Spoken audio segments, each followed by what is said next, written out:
ये मंदमती जीव अपने इस नाशवान शरीर को बहुत ध्यान से सुनना, और शरीर संबंधियों को सब कुछ मानता है। घर, खेत, धन, परिवार, यही उसका जीवन होता है। ये शास्त्र है, जो तुम्हारा है वही इसमें लिखा है, जो इसमें लिखा है वही तुम में हो रहा है।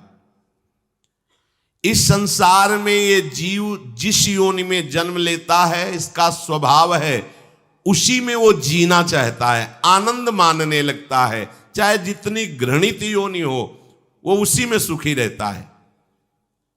महाभारत में प्रसंग आता है, भगवान व्यास देव जी जा रहे थे तो एक नाली का कीड़ा बड़ी तीव्रता से मार्ग पार कर रहा था।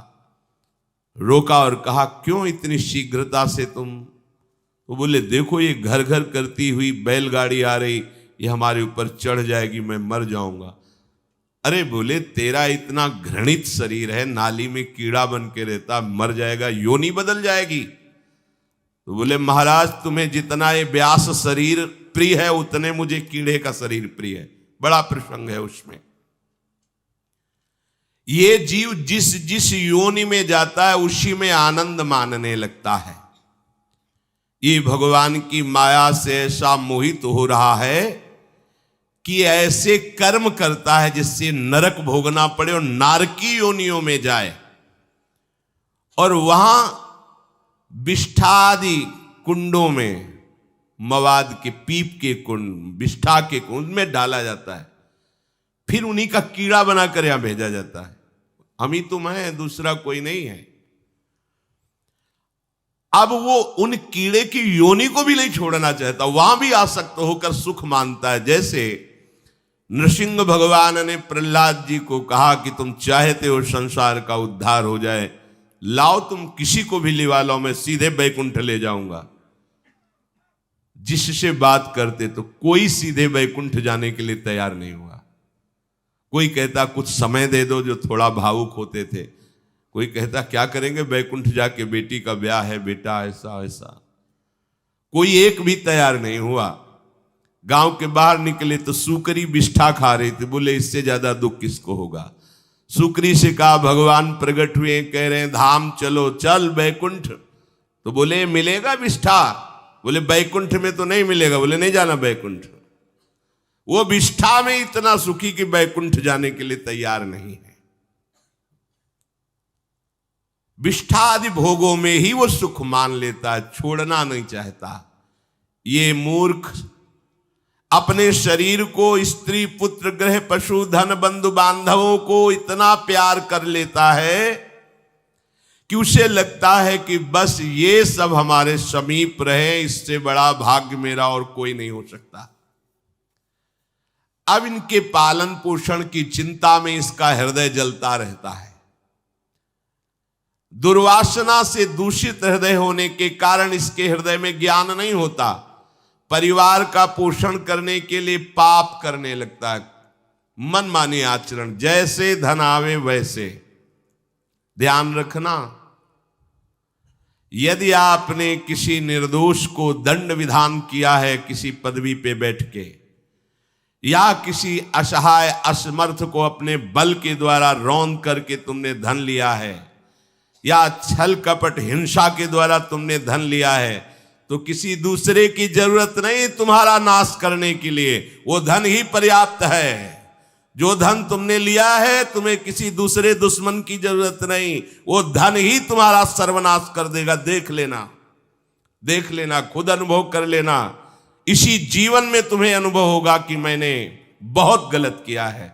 मरते समय तक तुम्हें बोध हो जाएगा कि तुमने क्या किया है। अभी नशा है तुम्हारे दिमाग में, बल का, बुद्धि का, तो देख लो कुमार्गामी प्रवृत्तियों के द्वारा धन कमा के, पर जब इसका परिणाम आएगा तो रोते नहीं बनेगा, रोने लायक भी नहीं रहोगे, आंसू भी नहीं निकल पाएंगे, आह मचेगी हृदय में। वो अपनी परिवार के पोषण के लिए इतना जलने लगता है कि तरह तरह की पाप की कमाई करके परिवार को सुखी करना चाहता है। हे माता जी, वो धन वस्तुएं कमा के लाता है और उल्टा स्त्रियों के द्वारा संभोग आदि के समय प्रदर्शित किए हुए माया में कपटपूर्ण प्रेम को वो अपना जीवन समझ लेता है। बालकों की मीठी मीठी तोतली वाणी में वो इतना फंस जाता है कि दुख प्रधान कपटपूर्ण कर्म करके उनकी कामनाओं को पूर्ण करना चाहता है। दूसरे बेटे का अपहरण करके उसकी हत्या भले हो जाए पर मेरा बेटा सुखी रहे। कैसे ऐसा हो सकता है? ऐसा कैसे हो सकता है? अगर किसी को तुमने 100 आंसू गिराए हैं तो 10,000 आंसू तुम तैयार रखो, तुम्हारे 10,000 आंसू गिरेंगे। तुमने किसी को अगर एक बार भी कटुवचन बोला है तो 10 बार तुम्हें कटुवचन सहना पड़ेगा। ये भूमि है, जैसे एक दाना फेंको तो सैकड़ों दाना पैदा कर देती, इसे कर्म भूमि कहते हैं। तुम्हारा कर्म बहुतायत होकर तुम्हें फल देगा, अच्छा या बुरा, जैसा कर्म किया है। अब वो सोचता है कि धन के द्वारा हम अपने और अपने परिवार के दुख का नाश कर लेंगे। इसी में वो सुख मानने लगता है कि एन केन प्रकारेण दंभ कपट पाखंड झूठ हिंसा दुराचार व्यभिचार कैसे भी हो धन मिलना चाहिए। अब वो भयंकर हिंसा वृत्ति के द्वारा धन संचय करता है और अपने परिवार का पोषण करता है, जिसके फलस्वरूप उसके लिए नरक निश्चित हो जाता है। जीते जी ये अमुक नरक में जाएगा। जैसे कानून है, आप हत्या करोगे तो अमुक केस लगेगा, उसका परिणाम आपको फांसी या आजीवन सजा, ऐसी पहले से निश्चित है। ये कर्म करोगे तो आपको ये नरक मिलेगा, ये कर्म करोगे इतने कल्प तक। वहां वर्ष नहीं चलते, कल्प चलते हैं। स्वयं तो उनके खाने पीने से बचे हुए जूठे अन्न को खाकर सुख पाना, बच्चे का जूठा, परिवार का अच्छा लगा, मेरा परिवार, और वैसे ही दूसरे परिवार का नाश करके हिंसा करके वो धन कमाता है। जब ऐसा कोई करता है तो बार बार प्रयत्न करने पर भी दुख हटता नहीं, दुख बढ़ता चला जाता है। लोभवश वो इतना अधीर हो जाता है कि उसे जीवन भार लगने लगा। अब क्या करूं, कैसे करूं? क्योंकि अधर्म के द्वारा कमाया हुआ धन कभी शांति प्रदान नहीं करता, सदैव दुख बढ़ाता रहता है, विपत्तियां बढ़ाता रहता है। मंद भाग्य, मंद बुद्धि वाला पूरा जीवन व्यतीत हो गया अधर्म करते हुए, अब आया बुढ़ापा, चिंता छा रही है, लंबी लंबी सांसें ले रहा है, कोई उससे बात नहीं कर रहा है। जिनका पालन पोषण किया है वही पुत्र परिवार उसको देखना भी पसंद नहीं करते। खूब खूब खास के थूकता है बुढ़ा, घर के बाहर सब गंदगी फैलाए है। अगर कहीं साइड में कमरा पिछवाड़े टाइप कहीं हो तो ऐसे रखे जाते बूढ़े बाड़े, इज्जत खराब होती, सामने ही प्रवेश होते, खांस रहे बैठे हैं, कोई उनका आदर नहीं करता। जैसे किसान बूढ़े बैल की उपेक्षा कर देता है, ऐसे परिवार वाले उसकी उपेक्षा कर देते हैं। फिर भी उसे घर से वैराग्य नहीं होता, हरि की याद नहीं आती। उसने स्वयं जिनको पाला था वही उसका निरादर करते हैं, पक्का। एक बिंदौर है यमुना के किनारे, फतेहपुर जिला, उस समय भ्रमण में थे तो एक गांव की गली से निकलना पड़ा। तो कोई ऊपर से देख रहा था, वृद्धाया, बड़ा महल जैसा मकान बना था। स्वामी जी रुकिए रुकिए रुकिए, बोलिए क्या बात? मैं बहुत दुखी हूं, ये सब मैंने कमा के मकान बनाया है, मेरे बच्चे मुझे रोज गाली देते हैं, मारते हैं, अच्छे अच्छे पदार्थ बना के पाते हैं मेरे लिए, ऐसे ही क्या करूं? बाबा जी बन जाओ। बाबा जी से पूछोगे तो क्या बोल? एकमात्र उपाय भगवान की शरण में हो, अब भजन करो, चौथी अवस्था है। बोले वो तुमसे बात नहीं बनेगी, चल दिया। क्योंकि लोगों की धारणा होती कोई जंतुर दे देंगे, कोई छूछा कर देंगे, काम बन जाएगा। बहुत गिरी हुई स्थिति लोगों की होती है। वो ये नहीं समझते कि राधा राधा कृष्ण कृष्ण कहने से सब दुख दोष नष्ट हो जाएंगे। तुम्हारा परिवार क्या तुम्हें विश्व प्यार करने लगेगा। जा पर कृपा राम की हुई, ता पर कृपा करे सब कोई। विश्व तुम्हें प्यार देगा, विश्व तुम्हें सम्मान देगा यदि तुम विश्वेश्वर भगवान श्री हरि का नाम जप करोगे, उनका आश्रय। पर ये मार्ग ही किसी को नहीं समझ में आता। वृद्धावस्था के कारण उसका रूप बिगड़ गया, बुद्धि कमजोर हो गई, शरीर रोगी हो गया, अग्नि मंद पड़ गई, पुरुषार्थ और भोजन दोनों कम हो गए, बस घोर चिंता। अब पता ही नहीं चल रहा, सोच निकल गई, पड़ा है उसी गंदगी में। जब वो रो रो के कहता है ऐसा, तो पीटते हैं घर वाले, हमने देखा भी, पीटते हैं, पड़े पड़े हकता है, भरपूर भोजन नहीं देते, हगेगा कौन, फेंकेगा इसका। कैसी दुर्गति होती है। इसमें जो शब्द लिखा है, आस्तेव मत्योपन्यस्तम गृहपाल इवाहरन, गृहपाल कहते कुत्ते को, कुत्ते की भांति वो सबके अपमान सहता रहता है और रूखे सूखे टुकड़े खाकर जीवन निर्वाह करता है, फिर भी उसे भगवान की याद नहीं आती।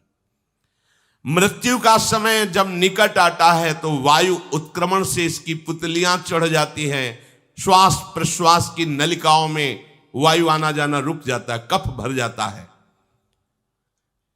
अब इसे श्वास लेने में भयानक कष्ट होता है, कंठ में घुरघुराहट, पर उसका मोह उन्हीं अपने बच्चे, परिवार, घर, शब्द, ये सब छूट जाएगा। बड़ी दुर्गति है। अंतिम समय क्या सोच रहा है, ये पत्नी छूट जाएगी, बेटे छूट जाए, और बेटों ने क्या उनके साथ व्यवहार किया, ये मोह है। ये मेरा कमाया हुआ मकान कैसे छोड़ सकता हूं, तो छिपकली बन के आना, इसी मकान में रेंगना। पक्का आपका अंतिम फाइनल आपका चिंतन होता है, आपका चिंतन वही बनेगा जो जीवन भर आपने किया, उसके परिणाम में बंधु बांधव आकर घेर लेते और मनाने लगते हैं कि अब जल्दी मर जाए, भगवान उठा लें इसे। मृत्यु पाश के वशीभूत महान कष्ट को भोगता हुआ अपने परिवार का चिंतन करता है। वो मूड ये भी नहीं सोच पा रहा कि अगर अंतिम समय कृष्ण बोल दूं, राधा बोल दूं तो काम बन जाए। कुटुंब का भरण पोषण और मोह में लगा हुआ यमराज के दूत आते हैं, मार मार के उसके प्राणों को खींचते हैं। वो तो मार वही जानता है जिस पे पड़ती है, पर सोचता कौन है, विवेक है नहीं, इसलिए सोच काम नहीं करती। भयंकर रोष युक्त नेत्र वाले, जिनके देखने से पेशाब छूट जाए, तभी तो आप देखो मरने वाले का शौच और लघु शंका सब छूट जाती है, देखने मात्र से, इतने वो भयानक है। वो देखकर भय के कारण मलमूत्र त्याग कर देता है। सा दृष्ट्वा त्रस्त हृदय स्रकन मूत्रम विमुंचति, इतना भयावह स्वरूप होता है उनकी घुड़क, और उनकी मार की टट्टी पेशाब सब छोड़ देता है। यमदूत उसे भयंकर यातना देते हुए प्राण खींचते हैं। अब ये तो वही जानता है जिसके खींचते हैं। बाहर वाले सब घेरे बैठे हैं, कोई एक बार भी नाम नहीं बोला। अगर एक बार बोल देता राधा तो भाग जाते यमदूत और वो बच जाता। पर ये सौभाग्य तो जिसने जीवन में धर्म किया है, कहीं ना कहीं भगवद आश्रय लिया, उसको ये मिलता है। जैसे कोई घोर अपराधी को सिपाही बांधकर ले जाते हैं, उसी प्रकार रस्सी में बांधकर बलात् उसको यमलोक की लंबी यात्रा कराती है। रास्ते में पिटाई, घुड़कियां, उसे प्यास लगती, पानी नहीं दिया जाता, तपती हुई भूमि पर चलाया जाता है। कुत्ते नोचते हैं, व्याकुल हो उठता है। भूख प्यास उसे बेचैन कर दी, पर यहां किसी की भूख नहीं मिटाई तो तुम्हें रास्ते में भोजन नहीं मिलेगा। यहां कभी किसी को पानी नहीं पिलाया तो एक बूंद पानी नहीं मिलेगा तुम्हें। ये कर्म भूमि है। दावानल जैसी दहकती हुई भूमि पर उसे चलाया जाता है। तप्त बालुका में मार्ग में जब एक पग भी आगे बढ़ने की सामर्थ्य नहीं होती, मूर्छा जाती है, मार मार के उसे चेतना में लाते हैं यमदूत, फिर घसीटते हैं। महान दुख में अंधेरे मार्ग से अत्यंत क्रूर यमदूत उसे यमपुरी को ले जाते हैं। कितना मार्ग? 99,000 योजन मृत्यु लोक से। यह ऐसे नहीं कि कोई गप लिखी हुई है, नहीं नहीं, अब जैसे तिहाड़ जेल है, अब जानते ही नहीं तो क्या जानोगे, कहाँ तिहाड़ जेल, जाओ देखो जाके। आजीवन कारावास, कैसे बड़े कठोर कठोर, जैसा अपराधी वैसा दंड विधान। यहां थोड़ी दया है क्योंकि हृदय है, वहां हृदय नहीं है, वहां हृदयहीन शासक तुम्हारे पीछे लगाए जाएंगे। हृदय ही नहीं है, बस एक एक कर्म का हिसाब। जो हमने पढ़ा था पहली बार तो होश उड़ गए थे। जो यहां दूसरे का मांस खाते हैं ना, कोलू में पेरे जाते हैं। कोलू जैसे गन्ना नहीं पेरा जाता, लगा दिया कोलू में पेरे जा रहे। मरना है नहीं, सोचो कितना कष्ट। फिर इसके बाद समसी से मांस नोच कर उसे खवाया जाता। होश में हो जाओ। 99,000 योजन का मृत्यु लोक से यमलोक का मार्ग है, लिखा हो 99,000 योजनानाम सहस्राणी नवतिम नवचाध्वनः त्रिभिर्मुहूर्तैर्द्वाभ्याम वा नीतः प्राप्नोति यातनः। एक योजन का मतलब 4 कोश, 99,000 योजन। इतने लंबे मार्ग को 2 या 3 मुहूर्त में तय करना, दौड़ा के 2 या 3 मुहूर्त, बहुत कम समय। फिर वहां पहले से तय, इसको इस नरक में डालो, इसको इस नरक में। वहां इतना समय, थोड़ी भीड़ लगी है। जैसे अपने एक फोड़ा हुआ तो अपने इतने कष्ट समझते, अस्पताल जाओ देखो चीख लगी, किसी का पैर टूटा, किसी कुछ, ऐसे ही वहां सब हिसाब हो रहा है। उसको धधकती हुई लकड़ियों में जलाया जाता है, कहीं दूसरों के द्वारा काट काट कर उसको उसका ही मांस खिलाया जाता है। यमपुरी के कुत्तों के भयानक दांत होते हैं, जिंदा, अब मरना है नहीं, वहां भयानक गिद्धों के द्वारा आते खींची जाती है। यहां सांप बिच्छू डांस जिसको मारा है वहां भयंकर रूप रखकर उसका खून पीते हैं। हिसाब है बहुत होश में। यहां तुम किसी के शरीर को काट दो तो मर जाएगा, वहां ऐसा नहीं होता। वहां बार बार काटा जाएगा, मरोगे नहीं, पीड़ा वैसे ही होगी। बड़े भयानक कष्टों को भोगता है। तामिस्त अंध तामिस्त रौरव आदि नरकों को भोगता है। हे माता, भगवान कपिल देव जी कहते हैं, जो पुण्य आत्मा लोग होते हैं स्वर्ग आदि में जाकर पुण्य भोगते हैं, लेकिन दोनों को फिर गिरना होता है क्योंकि वो भगवान का भजन नहीं किए, इसलिए पुण्य भोग कर मृत्यु लोक आते हैं, वो पाप भोग कर नरक से मृत्यु लोक आते हैं।